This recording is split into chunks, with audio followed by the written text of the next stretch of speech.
அனைத்து தமிழ் மக்களுக்கும் கணேஷின் பணிவான வணக்கம். இது பேங்க் நிஃப்டிக்கான சேனல். அது மட்டும் இல்லாமல் என்னோட ஒரிஜினல் டெலிகிராம் சேனல் லிங்க் பார்த்தீங்கன்னா வீடியோ டிஸ்கிரிப்ஷனில் கொடுத்துருக்கேன். ஸோ ஜாயின் பண்ணாதவங்க ஜாயின் பண்ணிக்கோங்க. ஓகே ஃப்ரெண்ட்ஸ், வாங்க இன்னைக்கு மார்க்கெட் பற்றி டிஸ்கஸ் பண்ணலாம். ஸோ ப்ரீவியஸ் வீடியோவில் வந்து என்ன மாதிரி சொல்லியிருந்தோன்னா பிட்வீன் பிவோட் அண்ட் சப்போர்ட்ல ஓப்பன் ஆனா ஸோ கண்டிப்பாக மார்க்கெட் வந்து மறுபடியுமே பார்த்தீங்கன்னா ஒரு பிவோட் வரைக்கும் வரதுக்கான ஒரு பாசிபிலிட்டி இருக்கு அப்படின்னு சொல்லியிருந்தேன். ஸோ ஃபர்ஸ்ட் ஹாஃப் எல்லாம் பார்த்தீங்கன்னா அதே மாதிரி தான் நடந்தது. ஸோ செகண்ட் ஹாஃப்ல அந்த இடத்துல பார்த்தீங்கன்னா ஒரு பி வந்து பை பண்ணலாம் அப்படின்னு சொல்லியிருந்தேன். ஆனால் மார்க்கெட் வந்து ஒரு இன்டர்நேஷனல் மார்க்கெட்லாம் செகண்ட் ஹாஃப் எல்லாம் பார்த்தீங்கன்னா ஃபுல்லாகவே ஒரு கிரீன் சைடே போயிட்டு இருந்துச்சு. ஸோ அதோட என்ன சொல்றதுன்னா அதோட ரியாக்ஷன் நினைக்கிறேன். ஸோ மறுபடியும் பார்த்தீங்கன்னா அந்த பிவோட்டை தாண்டியே போய் மார்க்கெட் கிட்டத்தட்ட பார்த்தீங்கன்னா ஒரு ரெசிஸ்டன்ஸ் ஆல் டைம் ஹை பக்கத்தில் வந்து க்ளோஸ் ஆயிருக்கு. ஸோ இது வந்து பார்த்தீங்கன்னா கொஞ்சம் லீவெல்லாம் நிறையா வந்துட்டு இருக்கு. இன்டர்நேஷனல் மார்க்கெட் சைட்ஸ் எல்லாம் பார்த்தீங்கன்னா கிறிஸ்மஸ் ஹாலிடேஸ் அது மட்டும் இல்லாமல் ஒரு நியூ இயர் ஹாலிடேஸ் எல்லாம் இருக்கு. ஸோ ஏறத்தாழ மார்க்கெட் பார்த்தீங்கன்னா ஒரு வாலட்டைலாகவும் ஒரு நிறைய மூவ்மெண்ட்டாகவும் இருக்கும். இந்த ஒரு 10-15 நாள் வர 10-15 நாள் எல்லாம் பார்த்தீங்கன்னா ஒரு நல்ல ஒரு பெரிய மூவ்மெண்ட்டாக தான் இருக்கும். ஸோ அதனால பார்த்தீங்கன்னா ஒரு ப்ராப்பரான ஓவர் ட்ரேடிங் பண்ணாமல் ஒரு ப்ராப்பரான டார்கெட் அண்ட் ஸ்டாப் லாஸ் போட்டு ட்ரேட் பண்ணுங்க. ஏன்னா கண்டிப்பாக இந்த மாதிரி நான் நேற்றே நிறைய பேர் வந்து நேற்றெல்லாம் ஃபுல்லாக பார்த்தீங்கன்னா நல்ல ஒரு பிஇ சைடு வந்து இறங்கிட்டு இருந்துச்சு. ஸோ அது மட்டும் இல்லாமல் திடீர்னு பார்த்தீங்கன்னா இன்னைக்கு வந்து இந்த இடத்துல சப்போர்ட் எடுத்துட்டு ஸோ மார்க்கெட் மறுபடியும் பார்த்தீங்கன்னா நேற்று ஹை வரைக்குமே பார்த்தீங்கன்னா ஒரு ரெக்கவர் ஆயிருக்கு. ஸோ கண்டிப்பாக பிஇ சைடெல்லாம் போயிருந்தாங்கன்னா கொஞ்சம் வந்து ரொம்ப கஷ்டமாக போயிருக்கும். ஒரு ஸ்டாப் லாஸ் போட்டு வெளியே வந்திருந்தா பரவாயில்ல. இல்லை நான் பெரிய ஒரு ஸ்ட்ரைக் ப்ரைஸாக எடுத்துட்டு ஸோ கடைசி வரைக்குமே பார்க்கலாம் அப்படின்னு நினைக்கிறவங்களுக்கு கண்டிப்பாக இன்னைக்கு வந்து என்ன சொல்றதுன்னா ஃபுல்லாமே நிறைய வந்து குறையறதுக்கான ஒரு பாசிபிலிட்டியாக போயிடுச்சு. ஸோ ஓகே ஃப்ரெண்ட்ஸ், மறுபடியும் நாளைக்கு எந்த இடத்துல ஓப்பன் ஆனால் எப்படி மூவ்மெண்ட் ஆகும் அப்படிங்கிறத பற்றி பார்க்கலாம். ஸோ அதுக்கு முன்னாடி பார்த்தீங்கன்னா one day candle so already பார்த்தீங்கன்னா மார்க்கெட் வந்து ரிட்டர்ன் வந்து வந்துட்டு இருக்குது. ஸோ ஆல்ரெடி பார்த்தீங்கன்னா 80H பக்கத்தில் வந்துட்டு இருக்குது. ஆல் டைம் ஹையே பார்த்தீங்கன்னா 48,143 கிட்டத்தட்ட அந்த இடம் டச் பண்ணிட்டு ஒரு 900 பாயிண்ட்ஸ் வரைக்கும் டவுன் ஆயிருந்துச்சு நேற்று. ஸோ மறுபடியும் அதே இடத்த சப்போர்ட் எடுத்துட்டு மேலே வந்துட்டு இருக்கு. அந்த 48,200 வந்து மறுபடியுமே பார்த்தீங்கன்னா ஒரு ஸ்ட்ராங்கான ரெசிஸ்டன்ஸா ஆக்ட் ஆகக்கூடிய ஒரு பாசிபிலிட்டி இருக்கு. அதுக்கு ஸ்டாக்ஸ் வந்து ஒரு காரணம். அது ஸ்டாக்ஸ் பத்தி பேசுறப்ப நான் சொல்றேன். ஸோ நாளைக்கு வந்து எந்த இடத்துல ஓப்பன் ஆனா எப்படி மூவ்மெண்ட் ஆகும் அப்படிங்கறத பத்தி பார்க்கலாம். ஸோ ரெசிஸ்டன்ஸ் ஆக்ட் ஆக போற இடம்னு பார்த்தீங்கன்னா 48,200, பிவோட் பாயிண்ட் வந்து 47,560, சப்போர்ட் வந்து 47,195. இன்னைக்கு ஹை பார்த்தீங்கன்னா 47,932, லோ வந்து 46,919, ஓப்பன் வந்து 47,172, க்ளோஸ் வந்து 47,840.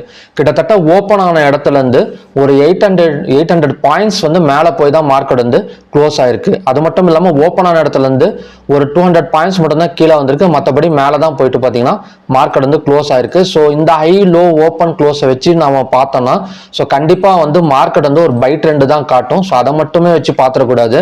ஏன்னா எப்பவுமே பார்த்தீங்கன்னா day wise support and resistance எல்லாம் பார்த்தீங்கன்னா ஒரு ஸ்ட்ராங் ஆக்ட் ஆகக்கூடிய ஒரு பாசிபிள் இருக்கு. அது மட்டும் இல்லாம மார்க்கெட் வந்து ஏடிஹெச்ல இருந்து இறங்கிட்டு வந்த டே கேண்டில்ஸ் எல்லாம் பாத்தீங்கன்னா தெரியும் கீழே தான் வந்து க்ளோஸ் ஆயிருக்கு. ஸோ இந்த 2 ரெட் கலர் கேண்டில் போடுறப்பே நான் வந்து கொஞ்சம் கன்ஃபார்ம் பண்ணியிருந்தேன். ஸோ 3வது ரெட் கலர் கேண்டில் வந்து கீழே க்ளோஸ் ஆனா ஸோ மறுபடியும் கீழே வரதுக்கான ஒரு பாசிபிள் இருக்கு. அதனால வந்து பாத்தீங்கன்னா இன்னைக்கு எடுத்திருக்கிற சப்போர்ட்டாவே இருந்தாலும் ஆல் டைம் ஹைக்கு போறப்ப ஸோ மறுபடியும் வந்து அது ரெசிஸ்டன்ஸா ஒர்க் ஆகக்கூடிய ஒரு பாசிபிள் இருக்கு. ஸோ அதனால பாத்தீங்கன்னா ஃபர்ஸ்ட் கண்டிஷன் படி பிட்வீன் ரெசிஸ்டன்ஸ் அண்ட் பிவோட்ல ஓப்பன் ஆகக்கூடிய ஒரு பாசிபிலிட்டி இருக்கு. அப்படியே ஓப்பன் ஆச்சுன்னா நம்ம சி வந்து பை பண்ணணும் அப்படின்னு நினைச்சீங்கன்னா இந்த பி வந்ததுக்கு அப்புறம் அதாவது இந்த பிவோட் பாயிண்ட் வந்ததுக்கு அப்புறம் ஒரு சி வந்து பை பண்ணுங்க. அதோட டார்கெட் பாத்தீங்கன்னா 48,200 வரைக்கும் போட்டு கட் பண்ணிக்கலாம். சப்போஸ் நாம வந்து ஒரு பி பை பண்ணணும் அப்படின்னா இந்த 48,200 வந்ததுக்கு அப்புறம் நாம ஒரு பி வந்து பை பண்ணலாம். அதுவும் ஒரு எந்த கண்டிஷன்ல பை பண்ணலாம்னா 5 minutes candle red colour candle form ஆனதுக்கு அப்புறம் பை பண்ணுங்க. இல்லைன்னா உங்ககிட்ட ஏதாவது ஒரு இண்டிகேட்டர் ஸ்ட்ராங்கான இண்டிகேட்டர்ஸ் இருக்கு, சிக்னல்ஸ் இண்டிகேட்டர் இருக்கு அப்படின்னா அந்த இடம் போனதுக்கு அப்புறம் அந்த இண்டிகேட்டர் ஃபார்ம் சிக்னல்ஸ் கொடுத்ததுக்கு அப்புறம் நீங்க பை பண்ணீங்கன்னா ஃபர்ஸ்ட் டார்கெட்டா இந்த பிவோட் பாயிண்ட்டையும் செகண்ட் டார்கெட்டா இந்த சப்போர்ட்டை வச்சு கட் பண்ணிக்கலாம். இது வந்து ஃபர்ஸ்ட் கண்டிஷன். ஸோ ரெண்டாவது கண்டிஷன் படி பிட்வீன் பிவோட் அண்ட் சப்போர்ட்ல ஓப்பன் ஆச்சுன்னா நம்ம வந்து ஃபர்ஸ்ட் வந்து ஒன்று சப்போர்ட் தான் பார்க்கணும். சப்போர்ட் வந்து 47,195, 46,919 இந்த லோ எல்லாம். ஸோ இதெல்லாம் பார்த்தீங்கன்னா மறுபடியுமே பார்த்தீங்கன்னா ஒரு ஸ்ட்ராங்கான சப்போர்ட்டா ஆக்ட் ஆகக்கூடிய ஒரு பாசிபிலிட்டி இருக்கு. ஆனால் இந்த இடத்துல வருது கொஞ்சம் ரேர் தான். ஸோ அப்படி ஓப்பன் ஆச்சுன்னா இந்த 47,195 இந்த லோ எல்லாம் வந்துச்சுன்னா ஸோ தாராளமாக வந்து இந்த இடத்துல வந்து ஒரு சி வந்து பை பண்ணிக்கலாம். ஃபர்ஸ்ட் டார்கெட்டா இந்த 47,560, செகண்ட் டார்கெட்டா பார்த்தீங்கன்னா இந்த 48,200 வச்சு அதை கட் பண்ணிக்கலாம்.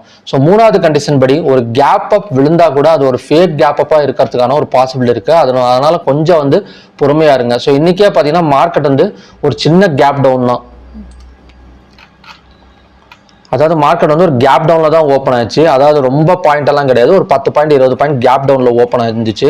ஸோ அதை வச்சு நம்ம பி வந்து பை பண்ணியிருந்தோம்னா ஸோ கண்டிப்பாக வந்து ஒரு லாஸ்ட்ல தான் கம்ப்ளீட் பண்ணியிருப்போம். ஸோ அதனால சப்போர்ட் எடுத்துட்டு மேலே வரனால கொஞ்சம் வந்து சி பை பண்ணவங்களாம் கொஞ்சம் வந்து ப்ராஃபிட்டபிள் ட்ரேட்ல தான் இருந்திருப்பாங்க.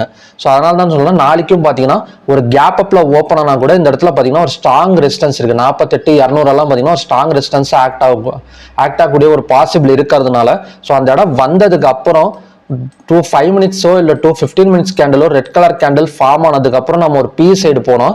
ஸோ தாராளமாக அங்கேருந்து பார்த்தீங்கன்னா ஒரு 300 to 400 பாயிண்ட்ஸ் மறுபடியும் பார்த்தீங்கன்னா மார்க்கெட் வந்து கீழே இறங்குறதுக்கான ஒரு பாசிபிலிட்டி இருக்கு. ஸோ ஓகே ஃப்ரெண்ட்ஸ், இதுதான் நாளைக்கான 3 கண்டிஷன்ஸ். ஸோ கண்டிஷன்ஸ் மறுபடியும் சொல்லிடுறேன். பிட்வீன் ரெசிஸ்டன்ஸ் அண்ட் பிவோட்ல ஓப்பன் ஆச்சுன்னா நீங்க சி பை பண்றதா இருந்தா பிவோட் பாயிண்ட் வந்ததுக்கு அப்புறம் பை பண்ணுங்க. பி பை பண்றதா இருந்தா 48 200 வந்ததுக்கு அப்புறம் பை பண்ணுங்க. ஸோ ரெண்டாவது கண்டிஷன் படி பிட்வீன் பிவோட் அண்ட் சப்போர்ட்ல ஓப்பன் ஆச்சுன்னா ஸோ 47 195 வந்ததுக்கு அப்புறம் சி வந்து பை பண்ணலாம். ஃபர்ஸ்ட் டார்கெட்டா இதையும், செகண்ட் டார்கெட் இந்த ரெசிஸ்டன்ஸ் வச்சு கட் பண்ணிக்கலாம். ஸோ மூணாவது ஒரு கேப் அப்ல ஓப்பன் ஆனா கூட ஸோ அவசரப்பட்டு சி சைடு போகாம கொஞ்ச நேரம் வெயிட் பண்ணி 5 மினிட்ஸ் ஆர் 15 மினிட்ஸ் கேண்டில் வந்து ரெட் கலர் கேண்டில் போட்டதுக்கு அப்புறம் நம்ம ஒரு பி சைடு போனோம்னா ஸோ மார்க்கெட் அங்கிருந்து கூட மறுபடியும் வந்து டவுன் ஆகக்கூடிய ஒரு பாசிபிலிட்டி நிறையவே இருக்கு. ஸோ ஓகே ஃப்ரெண்ட்ஸ், இதுதான் பார்த்தீங்கன்னா நாளைக்கு பேங்க் நிஃப்டி ட்ரேடுக்கான கண்டிஷன்ஸ். ஸோ அடுத்தது பார்த்தீங்கன்னா நம்ம ஸ்டாக்ஸுக்கு போயிடலாம். ஸோ ஸ்டாக்ஸ்ல வந்து நேற்று வந்து ஒரு 3 ஸ்டாக்ஸ் வந்து கொடுத்துருந்தேன். எந்தெந்த ஸ்டாக்ஸ்னா பந்தன் பேங்க்கு, அப்புறம் பார்த்தீங்கன்னா கொட்டாக் பேங்க், இன்னொன்று வந்து ஐடிஎஃப்சி. ஸோ மூணுக்கும் பார்த்தீங்கன்னா நான் வந்து சப்போர்ட் அண்ட் ரெசிஸ்டன்ஸ் கொடுத்துருந்தேன். ஸோ எக்ஸாக்டாக பார்த்தீங்கன்னா மார்க்கெட் அங்கேருந்து கொஞ்சம் மேலே தான் வந்திருக்கு. சப்போர்ட் வந்து இந்த மூணுக்குமே வந்து கொடுத்த சப்போர்ட் வந்து எக்ஸாக்டாக வந்து ஒர்க் ஆயிருக்கு. ஸோ ஓகே ஃப்ரெண்ட்ஸ், நாளைக்கு வந்து ஒரு 4 ஸ்டாக்ஸ் வந்து சொல்கிறேன். அந்தந்த ஸ்டாக்ஸ் வந்து அதாவது ரெசிஸ்டன்ஸ் சைடு வந்து ஸ்ட்ராங்கா இருக்கிற 2 ஸ்டாக்ஸும் அதே சமயம் பார்த்தீங்கன்னா ஒரு சப்போர்ட் சைடு வந்து ஸ்ட்ராங்கா இருக்கக்கூடிய ஒரு 2 ஸ்டாக்ஸும் சொல்கிறேன். ஃபர்ஸ்ட் வந்து பாத்தீங்கன்னா சப்போர்ட் சைடு வந்து ஸ்ட்ராங்கா இருக்கிற 2 ஸ்டாக்ஸா பார்த்துலாம். அது வந்து பாத்தீங்கன்னா IDFC bank. So IDFC bank வந்து பாத்தீங்கன்னா ஆல்ரெடி மார்க்கெட் வந்து ஒன் டேல பார்த்தாலே தெரியும், இதுதான் one day candle. So already பாத்தீங்கன்னா நல்ல சப்போர்ட் எடுத்து ஒரு பை ட்ரெண்ட் தான் போயிட்டு இருக்கிற மார்க்கெட்ல ஒரு ட்ரிபிள் பாட்டம் அப்படின்னு சொல்லுவாங்க. ட்ரிபிள் பாட்டம் சப்போர்ட் எடுத்து ஸோ மார்க்கெட் மேலே தான் வந்துட்டு இருக்கு. நாளைக்கு வந்து சப்போஸ் அந்த கேண்டிலோட ஹையை கட் பண்ணாலோ இல்லைனா இந்த சப்போர்ட் போட்டிருக்கோம் பார்த்தீங்கன்னா இந்த லைன் 121. ஸோ அந்த இடத்துல வந்தாலும் ஸோ தாராளமாக வந்து ஒரு சி சைடோ இல்லை வந்து ஒரு ஃபியூச்சர்ஸ்ல வந்து ஒரு பை வந்து ட்ரை பண்ணலாம். ஸோ அதோட டார்கெட் பார்த்தீங்கன்னா 128 வரைக்குமே வரதுக்கான ஒரு பாசிபிள் இருக்கு. அப்படி இல்லைனா கூட ஒரு நல்ல மூவ்மெண்ட் கொடுத்தா கூட ஒரு 125 வரதுக்கான ஒரு பாசிபிள் இருக்கு. ஸோ ஐடிஎஃப்சி பேங்கோட ஸ்ட்ராங் சப்போர்ட் பார்த்தீங்கன்னா 121. அதே சமயம் வந்து ஒரு ஸ்ட்ராங் ரெசிஸ்டன்ஸ் வந்து பார்த்தீங்கன்னா 128.05. ஸோ அடுத்தது பார்த்தீங்கன்னா